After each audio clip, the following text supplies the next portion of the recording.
JoJo 3D openings are awesome. Except for part 4 and 5, because they don't exist yet. A couple years ago, I had the idea of redoing the 2D JoJo openings in 3D. Life happened and I dropped the project, but I'm giving it a second go, because I don't know about you, but this sounds like something that needs to exist. So let's get right into it. Welcome to part 1. As you could probably tell, this is a long project, so I'm going to divide it by parts and try to weekly update you with my progress. For this, I'll try and get 5 seconds of animation every week and try and finish the assets necessary for whatever I'm working on that week. Today's 5 seconds are the intro, and we're going to need a scenario, a stage light, Josuke, Jotaro, Koichi, and Okuyasu. I'm gonna begin with Josuke. Truth be told, I already have a model for Josuke and Crazy Diamond, but take an honest look at this model and tell me it's not off looking. It looks too soft, a little uncanny. It's like a Temu version of Josuke, or even an AI reimagination, like the ones that keep popping up around my city for K-pop demon hunters. Ugh. So yeah, I will be redoing it.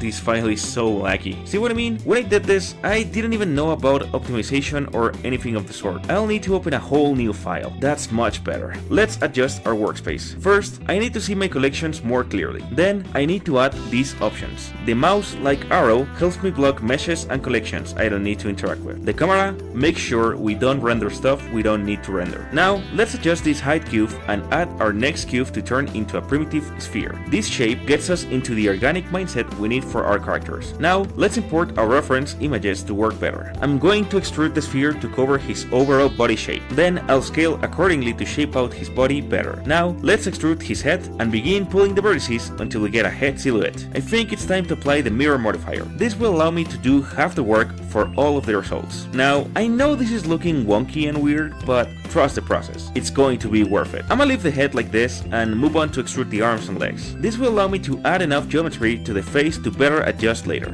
Hold on, new Blender version just dropped. I have to reinstall all of my add-ons. Why does Blender always do this? I mean, it's pretty weird and I feel like I always end up with multiple duplicates of the same stuff, don't you think? Anyways, let's extrude those arms as best as we can. Then go for the hands. And oh, I forgot to move my reference. I need to stop jump scaring me with my incompetence. Alright, now the fingers are going to be quite tricky, as always. I'll have to tweak them a lot, especially if I want this to work. Revisiting the old 3D openings, we can actually see that there are lots of pointing, and oh boy, it genuinely feels like they are about to poke my eyes. The weight the fingers have is a lot, so I'm going to need to make them as detailed and precise as possible. One thing that worked for me was to literally adjust the view and hold my hand over the monitor to adjust to my fingers. Then I just move the origin for each finger so it looks more natural. And yeah, I just realized hands are a little more strange than I thought, but it looks fine. Now, let's add some more depth to the hands and add the bend geometry. Since the fingers bend one way, we need to add geometry to the opposing side. This way, we can avoid a bend that makes the fingers look like they cracked on themselves. And yeah, I'm just going to keep adding geometry and make this model look more like a human. This is going to be our new base model that we're going to use for Josuke, Jotaro, Okuyasu, and Koichi. And yeah, I know that Josuke and Okuyasu and Jotaro are pretty much of the same height, while Koichi is tiny and in a more chibi-like style, but we can adjust the mesh accordingly and get him to look like in the manga and anime. And beginning from this model is going to make this entire process way faster and easier, just like when I made my VTuber model. With a solid mesh, you can get good looking models as long as you know what you're doing. And honestly, this model is looking pretty nice. You know, I wanted to make this because I felt very confused when David Productions stopped doing these openings, and also they were very good. Sonochino Sarame was the first opening that genuinely had me screaming every new chapter, and it just got better and better. And that's not to say these openings were bad. I mean, I love Chase, which is from this part, Great Days, and Fighting Gold is my all-time favorite opening. It was my soundtrack in high school. Like, honestly, any epic moment I had playing video games always came with that song attached. I was like Fry in the episode where he has to defend Earth from the literal space invaders. It's Saturday night. I have no date. A 2-liter bottle of Shasta and Fighting Gold! Let's rock. However, there's something very powerful about seeing the characters brought to 3D. It has gravitas, it makes them more tangible, and the stand battles feel way more epic. Imagine part 5's last opening in 3D with the iconic last chapter sound effects. If that opening already hits hard, it will make you feel like Diablo post-fighting old Requiem. And honestly, what happened with Giorno? I don't think you should just live with such a goated stand just like that. And yeah, I know he runs the Mafia now, but he's kinda like a god now. What's up with that? Alright, I want to get the basis for Josuke's face, because honestly, this is the greatest regret I have from my previous model. I followed a tutorial that had the step of using a subdivision surface modifier, and since it covered for my mistakes, I just used it without wanting to learn more. I copied the model I made with the tutorial and repurposed it for everything, and I kept telling myself that that was good, that I learned, and that I did the right thing. However, I realized that I learned nothing. I got the answers and never let go of them, and that's why I decided to keep practicing and do it again and again and again, and here we are. I began this project regretting not using the original model I had, and now I just saw how quickly I could make this model without the struggles I had on the first one. So if you are in the mood to get some advice, just learn something and practice it. Take it from me, I really enjoy boasting about this right now, and I believe you deserve to boast too. So learn something and become a pro and show it off and inspire others to learn more. Tell me what you're good at. Let's make a chain of pros in the comments. Alright, Josuke's face looks okay, I guess. What do you think? I'll check the rest of the body before moving on to the final part. Like I said, I want to make this a general model for repeat use. It does have a lot of polygons. However, I believe this will be good for our animation. All I need to do now is to add a mouth and then rig it to begin the placement of our first scene. For this mouth, we'll be using very simple shapes, given that Araki's mouths aren't as detailed as mine. So we'll be using cylinders to build the mouth and the tongue. Let me know what our base Josuke is missing so I can address it on future videos. The good thing is that we are just beginning this process, so there are lots of things we'll be adjusting as we move on. Our next step is to add a rig, using the same method as always. You know, add the base bone, build the spine, head, limbs, add IK, copy rotations, name properly,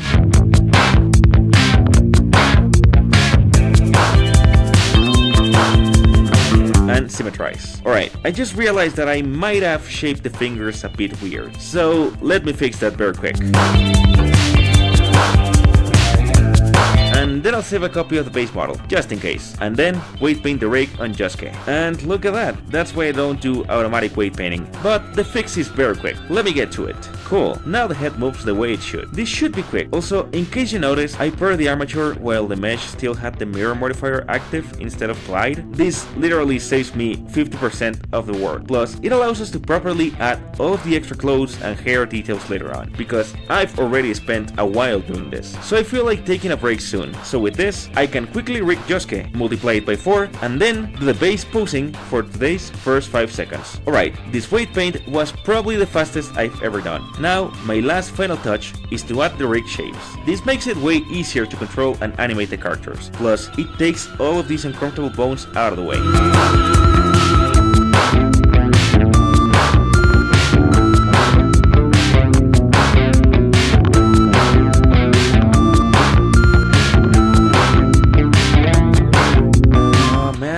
This is taking too long.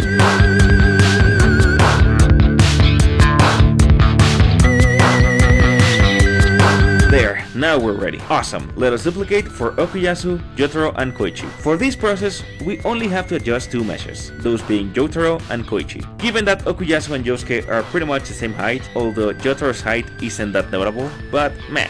This scaling process is a little finicky. In case you've noticed, after adjusting Jotaro's height, this section of numbers changed from 1 to whatever the percentage we change it to by just scaling. And for certain things, it is extremely recommended you keep this number at 1, because adjustments pile on, and instead of these adjustments being multiplied by 1, they get multiplied by these numbers, giving you very off adjustments. But before we adjust this number, we need the armature to scale to around the same amount the mesh scaled. Then we can apply the scale on the mesh, getting us back to 1 and avoiding issues in the future. Now, the interesting thing is Koichi's height. Given that he is drawn to look more like a midget than his actual size, I'll use the height cube to get a good idea of whether or not Koichi's height adjusts to his representation. So 1.57 meters. No, his actual height is way taller than what we see. Alright, let's see what his representation height is. Alright, so Koichi has the visual height of 1.15 meters. Poor guy. I really feel like Araki really did him dirty. But we still love him anyways.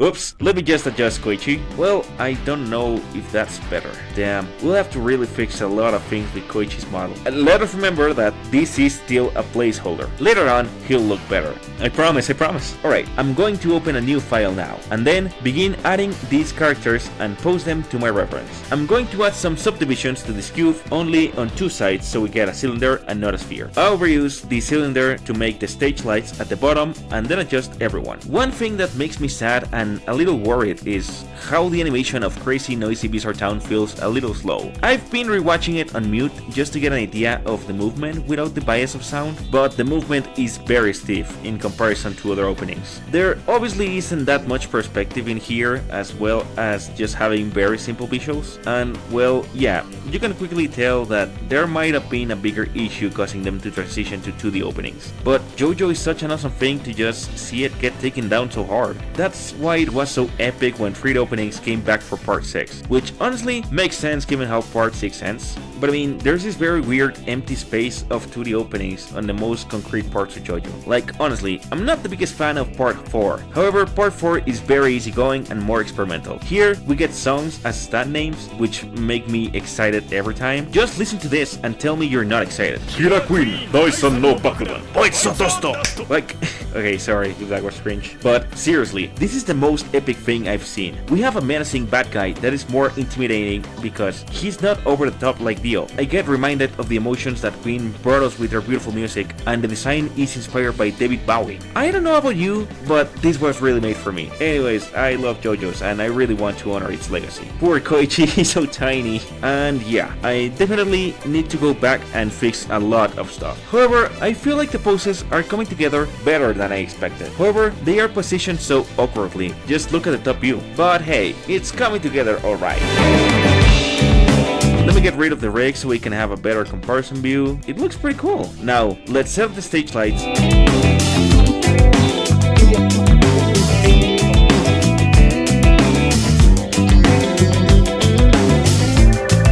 And I think that will be it for today. Man, I'm quite proud of this progress. Take a very good look at where we started, and even take a look at the fact that I began with an already developed model. I mean, I hadn't even started posing any characters, and now we have a pretty solid base to animate pretty much half of the opening. This is so awesome. I promise we'll have the 3D version of this opening. I'm pretty confident. But of course, it won't be possible without you. Leave me your comments, your expertise. If there's anything I'm doing wrong, let me know. Let people know about this project, because the more minds we get working on this, the cooler this will end up looking. And look at that, we already have a pretty good beginning to this opening. I think it's a pretty solid base. And by the way, I'll leave links in the description in case you want to get a look at the models I made for personal use or even inspection. They'll be available in my Ko-fi as a pay what you want starting at $1. With your support, I can continue this project and get the free version of Crazy Noisy Bizarre Town. And that will be all for this week's video. You know the drill. Like, subscribe, and ring the bell so you don't miss the re-animation of Crazy Noisy Bizarre Town, now in 3D. I'll be seeing you around, pals!